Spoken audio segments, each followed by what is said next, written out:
Well, hello, everybody. So glad that you've joined us wherever you are. And I want to say a special welcome to those of you who are parents, those of you who are students, those of you who are teachers or school administrators. I know this week has been nuts as you're trying to navigate whatever this is and trying to figure it out. And I just want you to know we love you, we're praying for you, and confident that God is present with you and will help you navigate this craziness.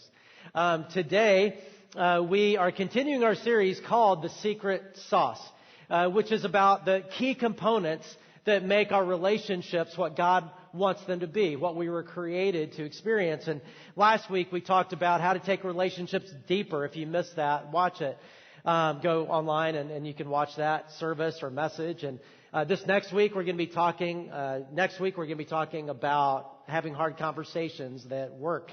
And this week is a little bit different because we're going to focus on a practice, a spiritual practice, really a relational practice that is very simple.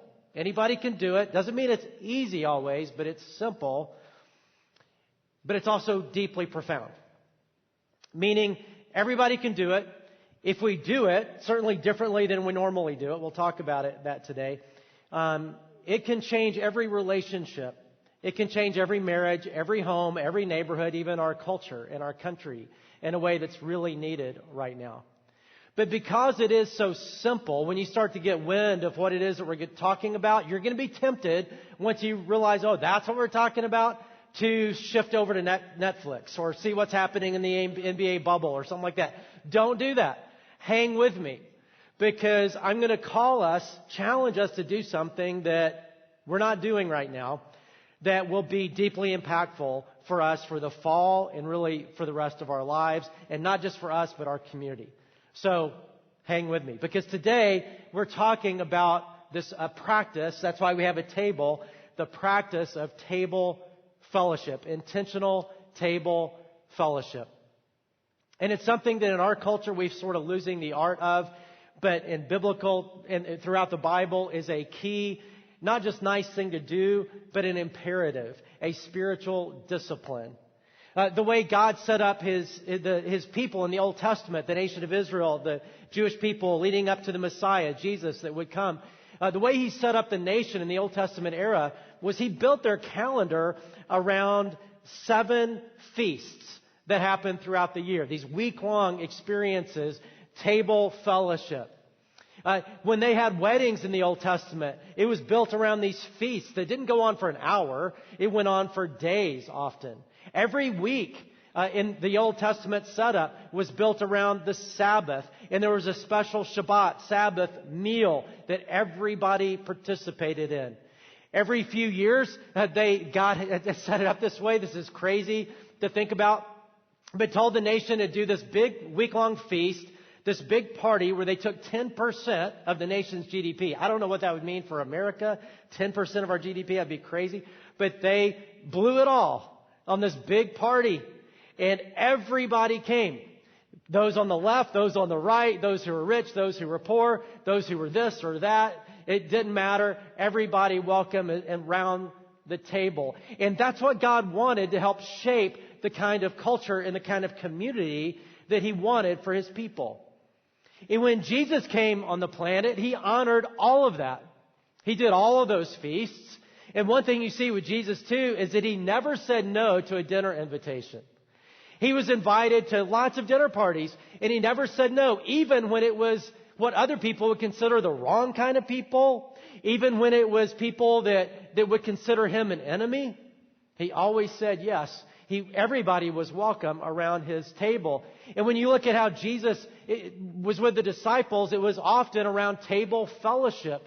The most memorable moments. It was a priority for him. Like the Last Supper we have just before his crucifixion and then resurrection. And at the Last Supper, he instituted what we call the Lord's Supper or communion, which the early church did, not just have a little cracker and juice. They did it around a whole meal, the agape feast that they did all the time as a church. When Jesus returns one day and we're zipped up to heaven, those of us who know Jesus, the first thing that will happen in Revelation is called the wedding supper of the Lamb. It'll be this big, huge table where everybody's got a seat, everybody welcome. because that practice is a picture of what God is up to.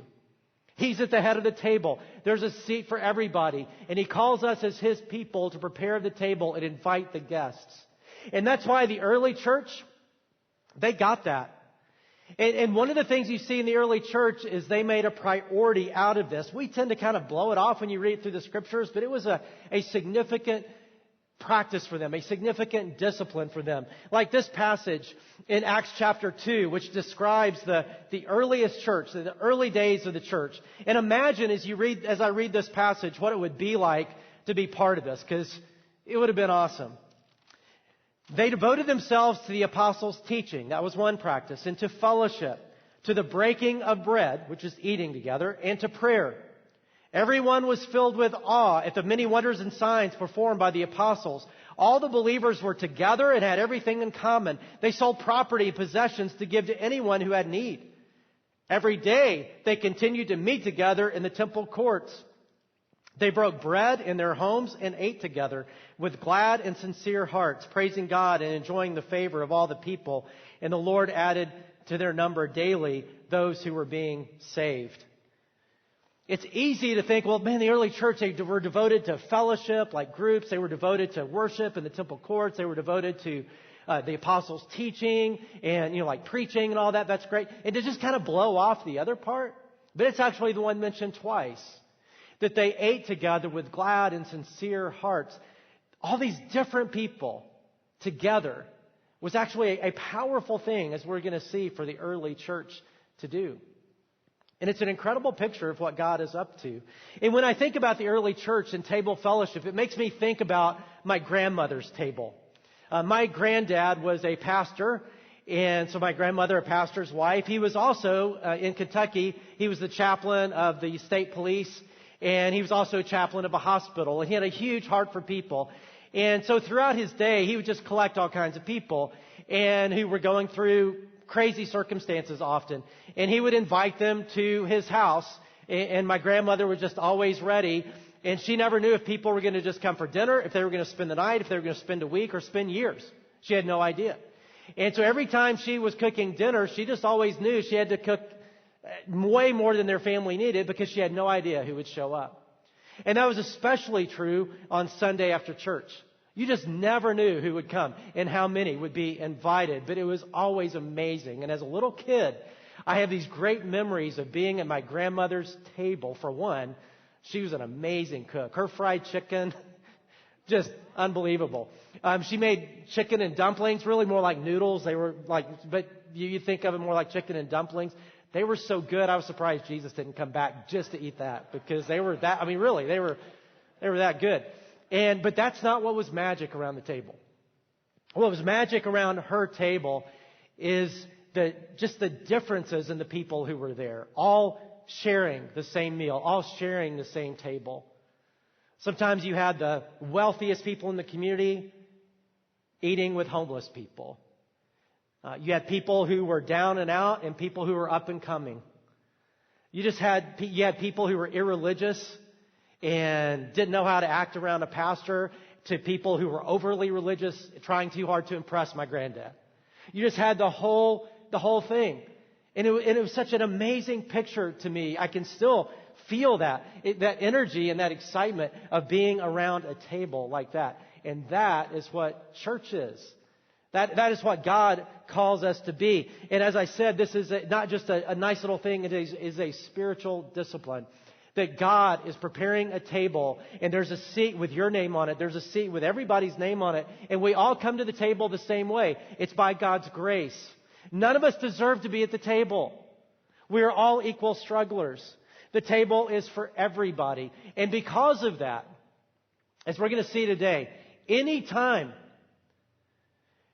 a believer, a religious person, a church, any of us, anytime we make the table exclusive or seem exclusive, it absolutely drives God bananas. And if you want to make God angry, all you have to do is treat people or convince people for whatever reason, because of the way they look, because of what their struggle is, because of what they've done or not done, or what they do or don't do. All you have to do is try to make it seem like there are people not welcome at the table, and that'll absolutely drive God bananas.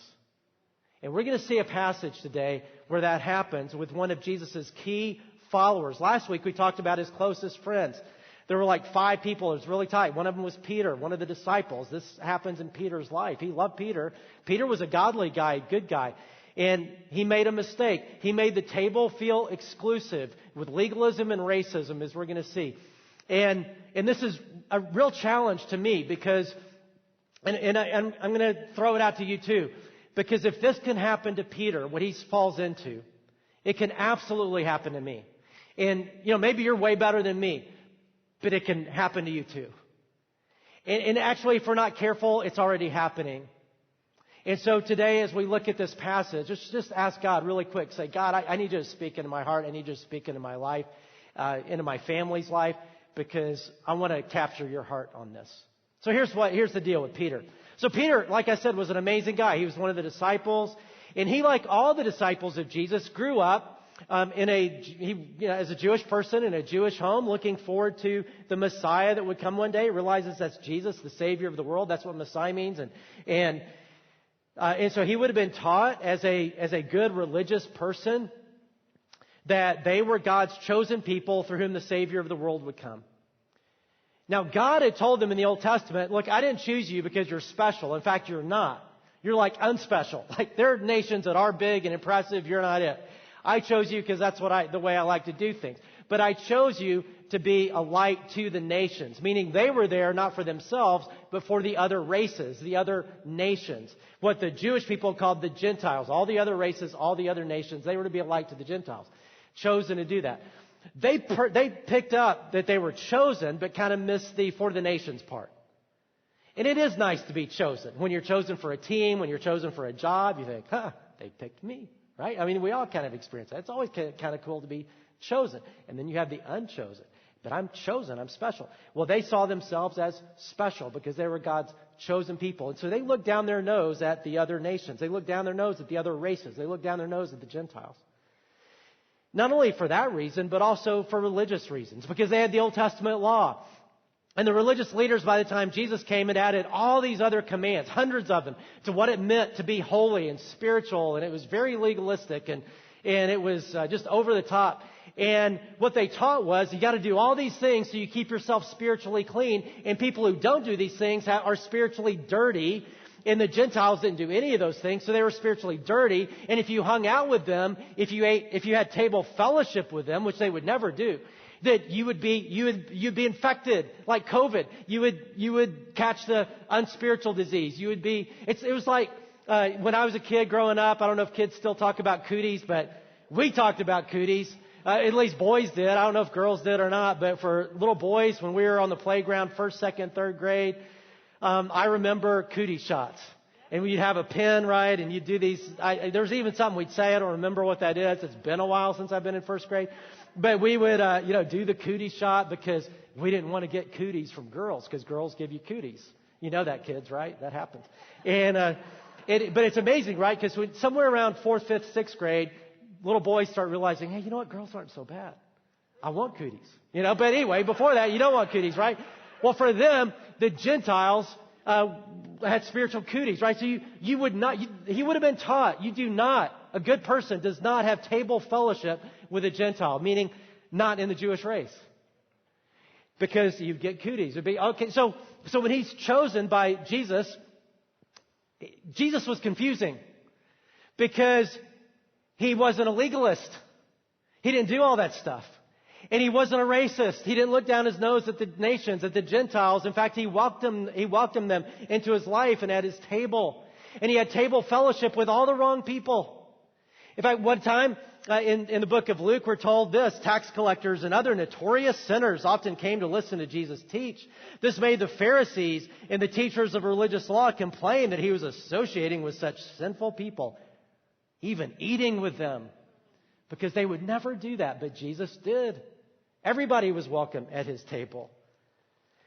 And even though Jesus taught about it, the disciples, I don't think, really got it.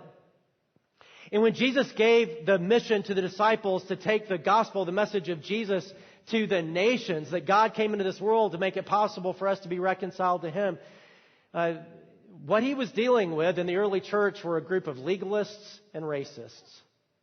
And God has to break that in the church because they were ruining God's table and they were excluding most people from God's table. God has to break it. And He starts with Peter. And there's this great passage in Acts 10. I don't have time to go there this week. Look at Acts 10. It's an amazing story. God breaks the racism and opens Peter's eyes in his legalism to embrace this Gentile and to understand. And he goes a long way really quick. It's amazing and dramatic. And so you think, oh, Peter got it. He's going to do great. And then Peter goes to Antioch. Now, the church started in Jerusalem. So you have a big bunch of Christians in Jerusalem. They're all Jewish Christians because it's in Jerusalem. There's another big city, Antioch. And Paul and Barnabas are the pastors of Antioch that sprung up, this mega church, this huge church. And it was scary for the Jerusalem church because Antioch was in Syria, not in Israel. And so most of the people there who were coming to know Jesus were Gentiles. They were of the other races, of the other nations. They didn't have all the religious stuff. They didn't do anything right. And you've got this multiracial church in the leadership and everything of Jews and Gentiles, and they're eating together and fellowshipping together. And it's what Jesus would call beautiful. They're scared of because they're still racist and legalist. And Peter, breaking out of that, goes to see the church in Antioch, and he loves it. And he's hanging out with these Gentiles and having table fellowship with Gentiles. And by the way, I've got Chick-fil-A and Buffalo Wild Wings in honor of Jesus because that's his two favorite restaurants. But they would eat all kinds of stuff, including pork, which Jews didn't do. And Jesus was like, hey, what's the deal? It's just, don't worry about that. And lobster. And so they're going to Red Lobster. They're going to Red Hot and Blue and eating ribs. I mean, they're doing all that. Peter's loving it until the story that we're going to get to. And the story that we get to is some big shots from the Jerusalem church who were very intimidating people. They were like the bigwigs of the Jerusalem church.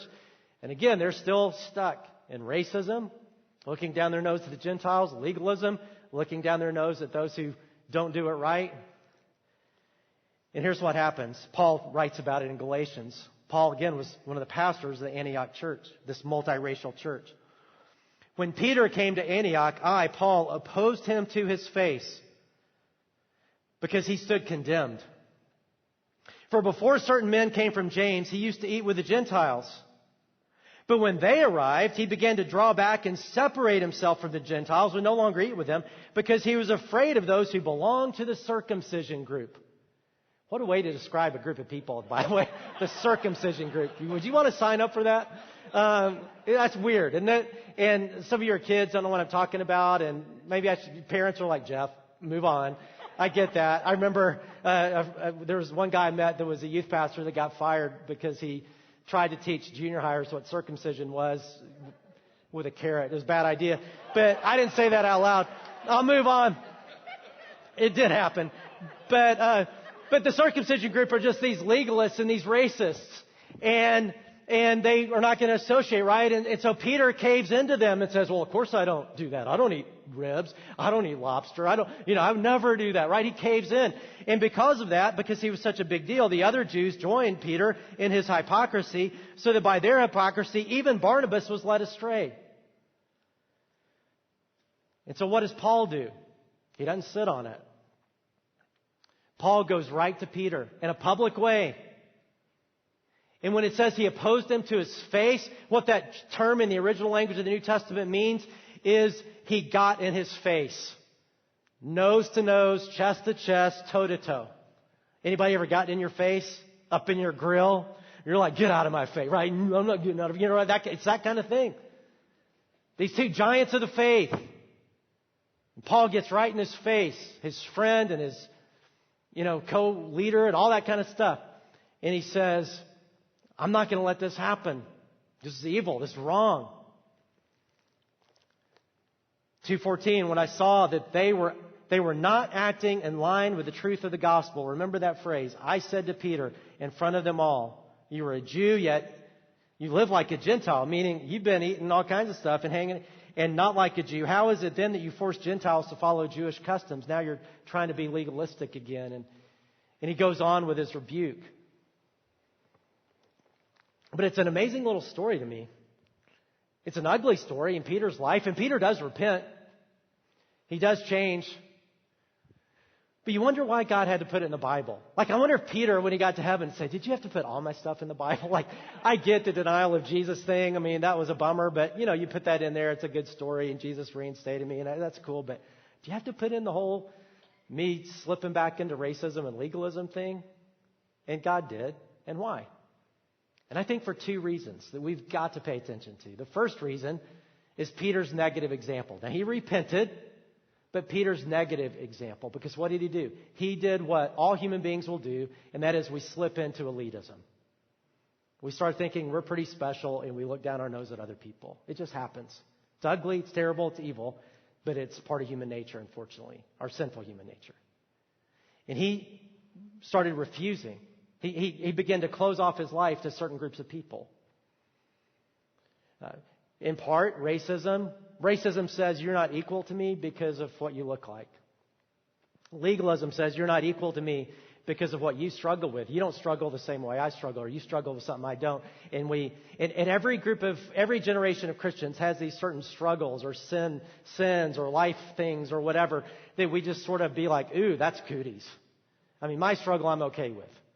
So I'm vain and I'm greedy and I'm arrogant. But same-sex attracted? Ugh.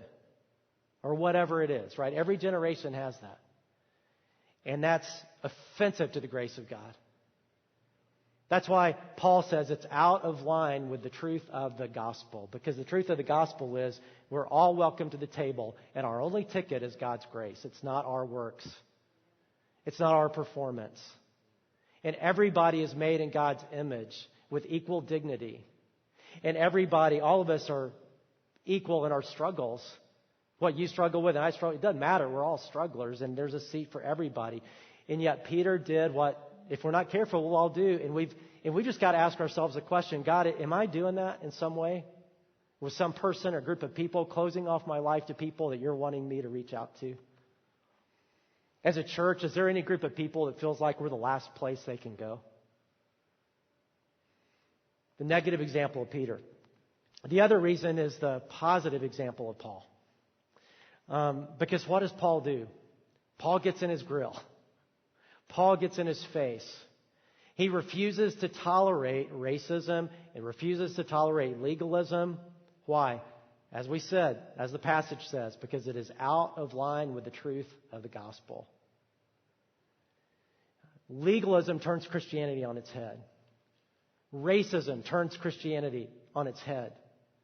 It's not a small issue. Like, not too long ago, I've heard it all. People say, well, racism's a bad thing, but it's not really like a Christian concern. It's not really like the concern of the church. It's like we're about the Bible and all that. You got to rethink that. Because racial reconciliation is a big part of why Jesus came to this planet. Ephesians 2 says it, that part of what happened at the cross is not just reconciling us to God, but reconciling people to people in the context of Jew, Gentile, this race and all the other races. It's to tear down what divides us, to tear down those dividing walls at the cross and bring reconciliation between the races, and to create this new community called church of every tongue, every tribe, every nation, every ethnicity, who are all unified, different, beautifully different, but beautifully one at the same time. And that is not like secondary. That's core to what Jesus came to do. He came to reconcile people to Him and people to each other. And therefore, there's a phrase right now I love. And some people are reacting to it. And don't react to it without thinking about it. And that is anti-racism or anti-racist. And most of my friends here, I don't know if you know this, I'm a white guy. I always have been. I have a lot of friends who are white. And I don't know any, I really don't know any, I can't think of any white people that say, you know what, I'm a racist, we're superior, and everybody else is inferior and all that. And so I think we need to be careful about giving ourselves too much credit, but let's just say I'll give you that. So, okay, we're not a racist. But that doesn't go far enough for gospel people, for Christian people, for Jesus people. Because the gospel isn't just not racist, the gospel is anti-racist. And that phrase in our culture is a good phrase. It's one we should have come up with. Because what Paul is doing is anti-racism. What he's doing is, I am not going to tolerate racism, even if it's one of the biggest leaders of the church, and he does it in a public way on purpose, and God puts it in the Bible on purpose, because it's not enough just to say, well, I'm not a racist. We are called to be anti-racist, to confront it, to not tolerate it anytime we see it in our hearts, in our families, in our friendships, in our groups, in our churches, in our community, in our workplace, to say we don't roll that way. We're not just not racist, we're anti-racist. And Paul is a beautiful example of that. And what you see happen in the early church, I mean, in some ways you think, man, that's kind of troubling, right? I mean, you know, here God was trying to do this new thing, and look what's happening. But God was working on them. And the cool thing is they got to a wonderful place. Because from Antioch, this multi-ethnic church where they figured this out, that's where God expands the church to the rest of the world because Jerusalem was still working on it.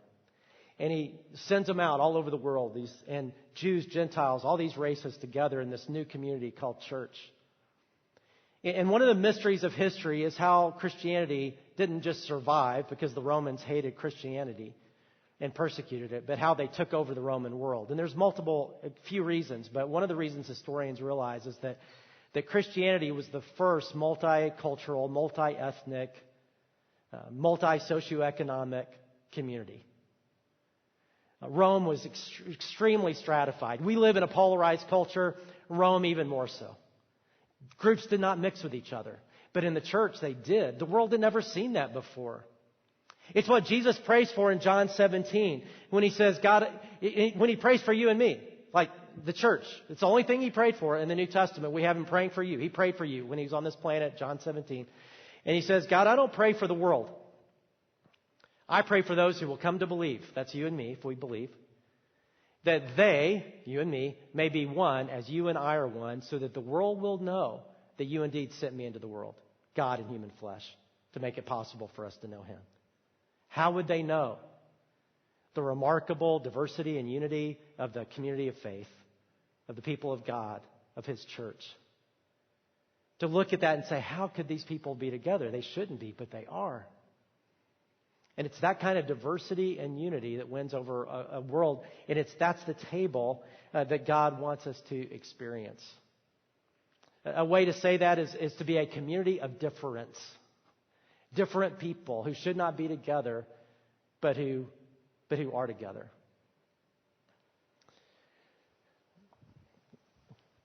In any way we ever violate that, is a violation of everything it's got up to. And obviously we don't want to do that, right? And so what would it look like to do life a little bit differently? Well, I'm going to challenge all of us as a church to do something. In fact, if you're part of our church, I've already committed us. So you're committed. And it's a concept called the unity table. Because, you think, well, how did the early church get there? I think one of the reasons the early church got there is because they made a regular practice of eating meals together with people who are not like them. Because when you have table fellowship with somebody that's not like you, it's easy with people who are like you. And that's what we have right now. We have all these echo chambers. We get our news from the people who are like us. We just hang out with people who are like us. That's our culture. We get everything.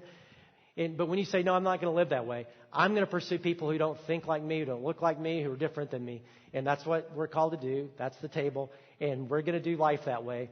That's what the early church did. Then all of a sudden you realize, wow, they're not as stupid as I thought. Or we have stereotypes that we realize they melt away with relationships. And we have empathy when we hear each other's story. And we're like, really? That's what it's like to be you? I had no idea. And it changes everything. That's what the early church did. I think it's the reason they accomplished what they accomplished. I want us to experience the same thing. And so we committed to this thing called Unity Table.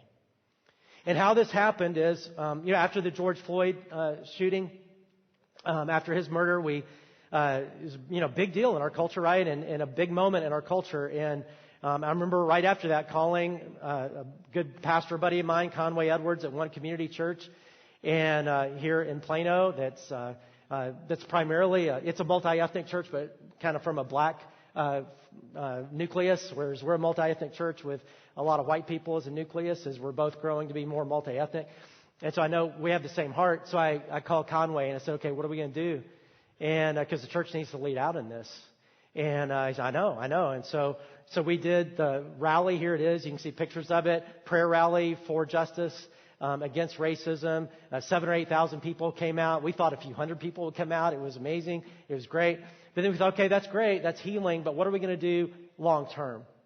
And what came out of that question was this idea of table fellowship called Unity Table, where we would call churches in Collin County. And right now there's 60-something churches that have signed on to this. We want 100 churches, and I think we'll get there here even this week. That every fifth Sunday, we will commit to asking people in our church to reach out to somebody who's different than them and pursue table fellowship. Now, we are in a pandemic, which is kind of a bummer. And so some people aren't comfortable doing that. In fact, I asked somebody already to do it, and they're like, nah, not if we're going to do it in person. I'm like, okay, we can do a Zoom thing or something like that. So we got to get creative depending on what our comfort levels are. But to reach out to somebody who's different than you and have a conversation. And that's simple, but it's not easy. It's easier just to hang out with people who are just like us. This is not necessarily a comfortable conversation, but it's guided conversation. So on our website, and there'll be a Unity Table website, there'll be information about, hey, here's the questions. It's not overly complicated. It's a few questions just to get people sharing their story. And because proximity and relationship builds empathy and breaks down barriers. And that's what we want to do. And one thing that's cool is now the cities caught wind of it because they were at this prayer rally that we did. And so the cities of Plano and Frisco and McKinney and Prosper, and anyway, all these different cities have also proclaimed the fifth Sunday of every month a Unity Table Sunday. And we'll also promote this idea of, I love church leading out and culture saying, that's a good idea. Let's do that. And so I'm going to ask us to do that. Now, you'll see more information about that. That's the fifth Sunday coming up in a couple weeks. We'll talk about it even next week. But this Thursday night is an event that I want you to be aware of. And it's Unity Table Live. And it's going to be live streamed. You just go where you're looking right now. If you go to our website, it'll be streamed from our deal. And you'll see that. There'll be about 100 churches there doing Unity Table Live. It's going to be a great event. There'll be diverse worship. There'll be prayer. And we'll also illustrate what Unity Table looks like and what Unity Table is all about. Because we believe this simple act is actually really profound. And it's why God asks us to make it a priority. And this is one way to do that. Now, so far, I've really talked about how to avoid making the table of God feel exclusive. And God's up in heaven right now going, you preach it, because that's his heart. But I want to talk to those of you who have felt excluded from the table. Because I know a lot of you have or do. It may be because of the way you look. It may be because of the way you act. It may be because things you don't do or things that you do. A lot of times we feel excluded from the table. Maybe you've been around the religious people who don't get what the table is about, which is about grace. And they're people who've made you feel ashamed, like you don't belong. And let me just tell you, that's evil. That's not God. I don't care who you are, what you've done, whether you did it last night, 5 minutes ago, or 20 years ago. All God has for you is grace. And there is a table, there's a seat at the table with your name on it. And right now it may be empty because you don't feel worthy to come. And let me fill you in. You're not worthy. And neither am I, and neither is anybody. That's the point. It's about grace. It's about all of us who are messed up and who are strugglers and aren't worthy, but God loves us. And we each have equal dignity made in his image, no matter who we are. And yet we're equal strugglers. And Jesus came to make it possible for us to take our place at the table, to remove the guilt of our sin. That's why he died on the cross for the sins of the world, which is you and me. To take the penalty for sin. That for all of us who believe, the Bible says, and receive what he offers as a gift. And you can do that in your heart right now and say, God, yes, if that's what it means to begin a relationship with you, yes. And God is saying, please, and come take your place at my table. And we're going to learn a song here in a little bit, hear a song, and it'll be a time to pray, and I'll lead us in a time of prayer after the song to do just that. Some of you, maybe at one time you had your seat at the table, and then you've walked away. And you feel like, man, I can't just come back. God hates me. He doesn't hate you. Just read The Prodigal Son. Google it this week for your encouragement. But He's just waiting for you to come back. And so in these moments, the band is going to lead us in a song called To the Table. And it's exactly what this is about, is just to come and take our seat, because there is a seat for you. And as we sing it, let's come to Him. And again, this may be beginning a relationship with God, saying, yes, God, I want you. It may be coming back. For those of us who've been Christians a long time, it may be say, God, I want to be at that table, and I want to have your heart for everybody who should be here. And God, break anything in me that needs to be broken, but I just want to come to the table. So the band's going to lead us, and then I'll lead us in a prayer.